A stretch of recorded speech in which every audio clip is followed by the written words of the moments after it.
Elizabeth, what do you make of this development in the Russia investigation? Well, it's a big deal. It's not totally unexpected because we had some intimation last week that that there was going to be that Flynn was when they stopped talking. When they stopped talking to when the Flynn people stopped talking to the White House, that something was happening, that Flynn was cooperating.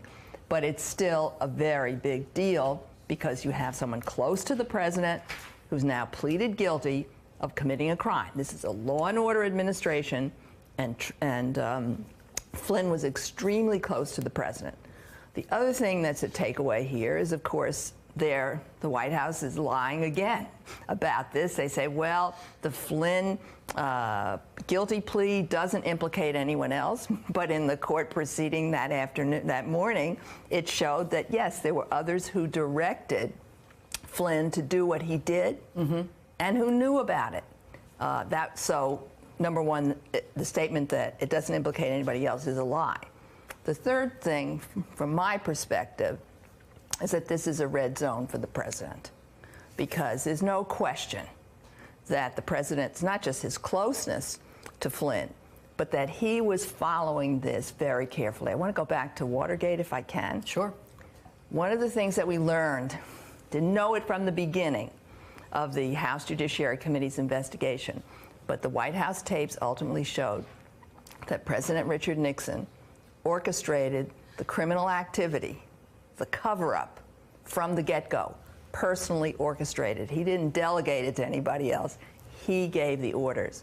And I think what we're beginning to see now is a very closeness of Trump himself to the actions. Remember, one of the things that Flynn is being pleaded guilty to was telling the Russian ambassador, don't overreact to the sanctions, basically suggesting that when we take office in January, those sanctions are going to be removed. That's the implication of that. Right after that phone call, I don't know how many hours, just a few hours after that, Trump tweets Putin, because Putin didn't react. Putin's very smart. Guy. Yeah. He didn't react. So it's clear that Trump is following this like a hawk, suggesting that he is totally involved in what Flynn's conversations are with the Russians. Which means you are echoing the sentiments that General Barry McCaffrey told me in the last half hour when he said there is no way that the head of the National Security Agency would not have an open-door pipeline any time, day or night, and that he would be telling the president exactly what was going on. Right, but we are seeing evidence of that, and not only a one-way street, but the suggestion that it's a two-way street. It's not just that Flynn is reporting to Trump, but that Trump is reacting to that and is accepting that and is following through on that, so that it's clear that Flynn is not rogue when he's telling the Russians, don't overreact. And you take from the Trump tweet about Vladimir Putin as being the proof of Trump being part and parcel here. Well, we can go a little further on. When he rewrote, remember the meeting that Donald Trump Jr. had with the Russian lawyer and other people in the campaign? June 2016, right.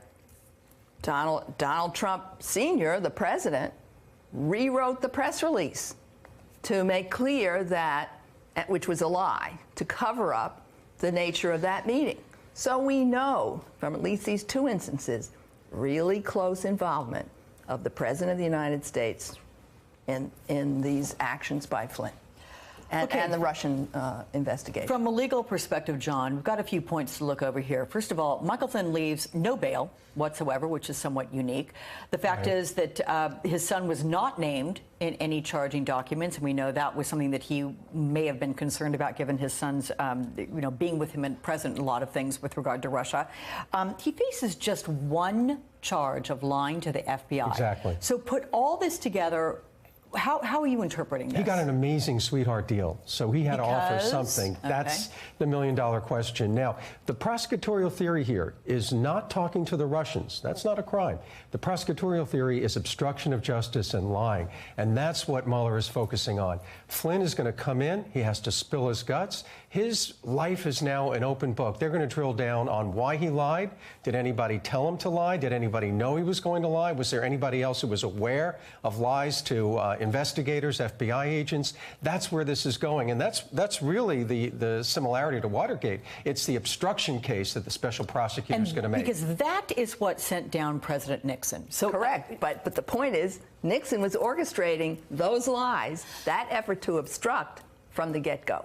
That's all I'm saying. The president didn't happen by rogue people. The president himself was orchestrating the cover-up. And that's the danger here, because Trump is in the red zone now, and the red lights are flashing. If he was involved, if he was knowledgeable, as was just said, if he was aware of lies, failed to correct them, or instructed lies to the FBI, then he's in deep trouble.